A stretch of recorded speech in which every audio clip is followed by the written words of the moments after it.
Ayon kay Police Executive Master Sergeant Ryan Linaresas, tagapagsalita ng PRTC Bicol, ikakalat ko'y handa ito po ang 6 months training na nakadesign sa ating mga police training para ma-equip at ma-develop yung basic skills ako ay attitude and knowledge, then para paglabas nila sa ground, ma-perform nila yung duties as police officer.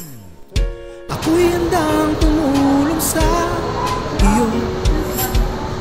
Isang tawag mo lang agad, tatamay sa iyo. Kaibigan, magtiwala ka.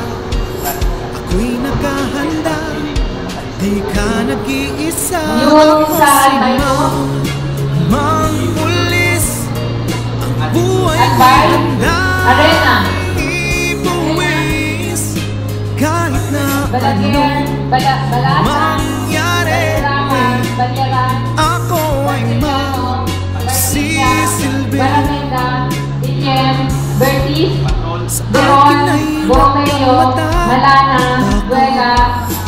Akong bahala sa mga nagkalat na salot.